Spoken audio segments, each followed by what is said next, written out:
loneliness can make bad decisions feel like good ones. You know, you can have a decent day, you can get your work done, do the training, you can eat, you can keep yourself organised, keep things moving. But then when you get home and the house is quiet, you know, and empty, your phone is quiet, your head can suddenly start looking for someone or something to fill the gap. And that's where you have to be careful, because loneliness can make you maybe text someone you should probably leave alone. It can make you chase a connection that isn't actually right for you. It can make you overlook red flags because the alternative is sitting with yourself for a bit. It can make you confuse comfort with compatibility. And I think a lot of people do this.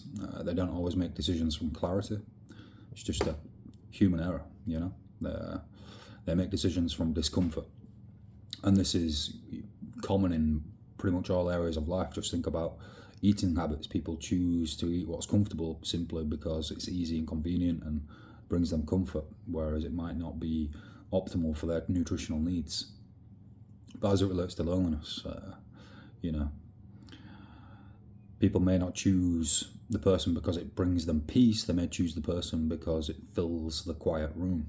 And I'm not saying that to judge anyone, because I totally get it. Loneliness is real. Wanting connection is normal. Wanting warmth is normal. Wanting someone to message you, someone to see, someone to sit with, someone to share the moment with, and speak to at the end of the day, that's completely normal and human.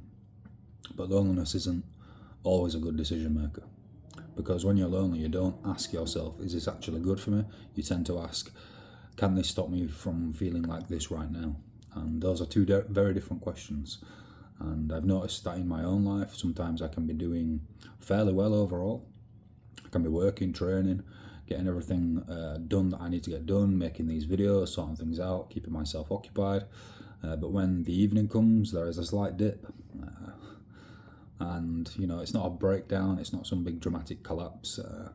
It's just a quiet feeling of, I'd like someone here, I'd like some company, I'd like to share this moment with someone, and I don't really want to be alone right now. And I think that's one of the harder parts about rebuilding your life, especially when you live alone, and when you're in a rebuilding phase. You know, because making progress can feel lonely at times. You can be doing better, but still miss people. You can be stronger than you've ever been before, but still want connection. You know, all these things can be true at the same time. But the danger, I think, is when you start treating loneliness like an emergency, because not every lonely evening needs a message. Not every quiet room needs filling. Not every feeling needs to become a decision. Sometimes the feelings just need to pass through you. You just need to sit with the feelings for a little bit. Crack on with making food, cleaning your space, doing the training, making a video, doing a painting, going for a walk, and just letting yourself settle, letting your central nervous system settle before you decide anything major. Because a calmer version of you might see things a little bit differently. You know, a lonely version of you might think or say to yourself, "Oh, I need this person." But a calmer version might say, "Actually, I miss the comfort, but this situation wasn't peaceful." A lonely version of you might think, "I should reply," but a calmer version might think, "Maybe silence is healthier right now." A lonely version may say, "I need to go back," but a calmer version might say, "I can miss something and still know it wasn't right." You know, and that's the difference. Loneliness can narrow your vision. It can make you only focus on the good parts, the warmth, the smiles, the laughs, the physical connection, the routine, the messages, you know, the feeling of having someone there. But when you're making real decisions, you have to look at the whole picture, not just, do I miss them? Was it healthy? You've got to be thinking, was it healthy? Was it peaceful? Was it stable? Was I becoming better in that connection? Could I trust them? Was I choosing from clarity or from the fear of being alone?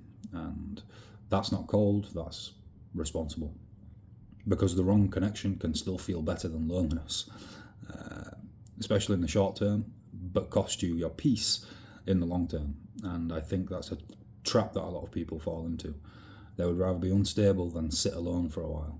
They'd rather be in something unstable, than sit alone for a while.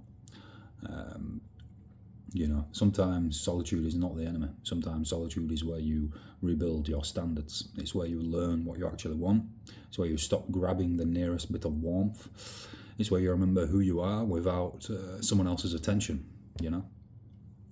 We live in an attention economy, and people need attention, external validation, attention from here, attention from there. But if you can really sit with yourself alone, day after day, week after week, and rebuild your life in the quiet, then you're going to really find out who you are and be able to move through life without the attention of others. This doesn't mean you should isolate yourself forever, because that would be ridiculous. You know, we need people, we are social creatures. But there is a difference between wanting connection from a healthy place and needing someone to rescue you from your own silence. You know, most people, for the most part, struggle to sit in their own silence without looking at the phone, without looking at watching a video, and that's completely, again, normal part of life. But the more you do it, the more synapses you train in your brain, the more neurons you connect together through relying upon yourself in moments of solitude, embracing solitude, then you're going to be better off, and you're going to be able to make better decisions and sit through feelings of loneliness, essentially. You know, the right connection should bring peace to your life. It should make you feel more grounded, not more chaotic. It should bring you warmth, but also stability. You know, it should make your world feel bigger, not make your head feel more confused. And if you're in a season where you feel lonely, I think the answer is simply do not panic. The answer is to build. This ties into a video I made a couple of days ago about confidence and where confidence comes from. You know, you have to build your routine, build your health, build your body, build your work, build your craft, build your home, build your friendships, build your relationships with your family, build your confidence through action in your own company. Because the stronger your life becomes, the less likely you are to choose people just because you're afraid of being alone. You start choosing from a better place, not please fill this gap, but my life is moving, my peace matters. If you add to that, great. If not, I'm good. And that's a powerful place to get to.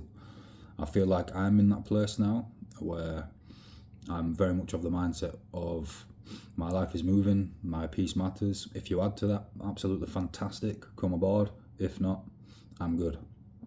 You know, if you're feeling lonely tonight, if you're feeling lonely watching this video, it's maybe why you clicked on this video, because obviously it's got loneliness in the title. Don't beat yourself up over it. It doesn't mean you're weak. It's completely normal. It doesn't mean you're going backwards. It doesn't mean you're failing. It just means you are human. But don't let that feeling grab the steering wheel. Feel it, acknowledge it, let it be there, then make your next steady move. Make some food, clean your room, go for a walk, train, create something, message a friend, get some sleep. Do something that helps your future self, not just your lonely self, because loneliness can pass, but the decisions you make from loneliness can stay with you for a long time. So don't rush. Don't panic fill the space. Don't let a quiet evening decide your future. Get settled first, then choose from clarity.